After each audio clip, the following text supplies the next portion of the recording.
आवाज येईना. आवाज महाराष्ट्र राज्यापर्यंत कुठपर्यंत गेला पाहिजे माहिती का? रायगडापर्यंत. छत्रपती शिवाजी महाराज की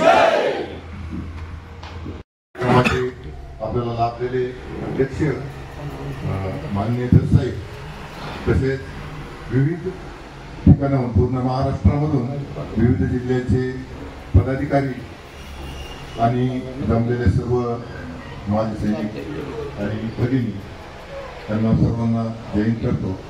आणि जास्तचा वेळ न घेता आणि खूप मान्यवरांनी खूप चांगले मनोगत व्यक्त केले. फक्त या ठिकाणी सांगण्याचं एकच तात्पर्य उद्देश आहे आणि सांगण्यासारखं एकच आहे की ज्याप्रमाणे सैनिक संघटनेमध्ये कार्य करण्याची इच्छा पाहिजे त्याप्रमाणे प्रत्येक सैनिकाची दिसत नाहीये. तर मला असं वाटतं की प्रत्येक सैनिक जो असे काही कार्यक्रम होतात आपल्याला अडचण उत्पन्न होते. तर त्यासाठी सगळ्यांनी हे शिकून घेतलं पाहिजे. मेल आली, मेल बनवणं, मेल करणं.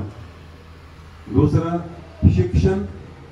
आता माझ्यासारखी जी लोक आहेत त्यांचं शिक्षण थोडं कमी असेल, कोणी मॅट्रिक असेल, कोणी कसे असाल, परंतु आपण दुनियेच्या पाठीमागे राहायचं नाही, दुनियेच्या बरोबर चालायचंय. येणाऱ्या काळाबरोबर चालायचे तरच आपण टिकू.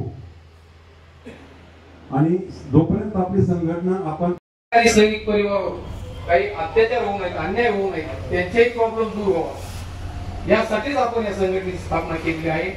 आणि मी परत ग्वाही देतो, नक्कीच तुम्ही म्हणले तसे आता आपल्या कामावर रोखणारा कोणी नाहीये. कारण मागच्या वेळेस आम्ही त्यांच्यासाठी बी काम करून बघितलं, पण 5 वर्ष कधी काही आम्हाला विचारलं सुद्धा नाही किंवा फोन सुद्धा केला नाही. त्यामुळं जरी इथं हजर नसले तर त्यांचे आशीर्वाद आपल्या पाठीचे आहेत. म्हणून तिथं येतात, जिथं काही आपल्याला मोर्चा सांभाळत त्या मोर्चाला ते हजर असतात.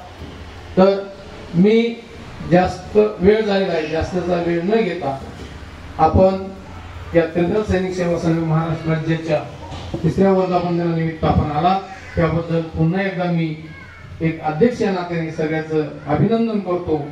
आणि सर्वांना जाहीर सांगतो की आपल्याला जसं महाराजांनी सांगितलं पुढे सांगणार 10 साहेबांसारखं नेतृत्व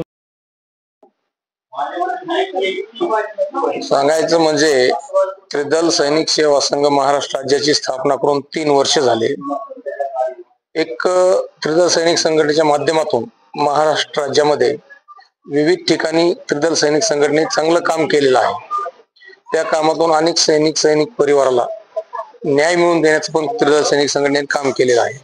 आणि ही त्रिदल सैनिक संघटना महाराष्ट्र राज्यात 36 जिल्ह्यात आहे, सर्व तालुक्यामध्ये आहे.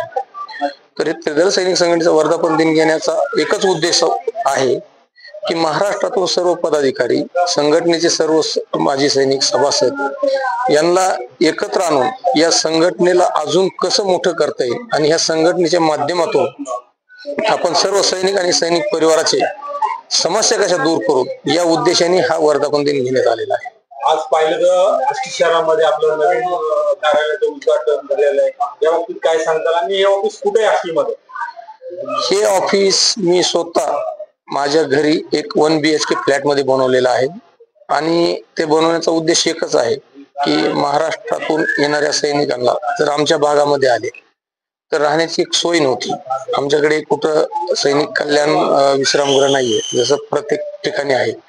तरी आष्टी तालुक्यात एक येणाऱ्या सैनिकांचं किंवा आपल्या बीड जिल्ह्यातील सैनिकाचे रात्री बेरात्री कुणी आलं त्यांना एक आधार म्हणून, एक समाजसेवा म्हणून त्यांना एक राहण्याचं ठिकाण उपलब्ध व्हावं या उद्देशाने ऑफिस आणि सैनिक आरामगृहाचं आज उद्घाटन केलेलं आहे.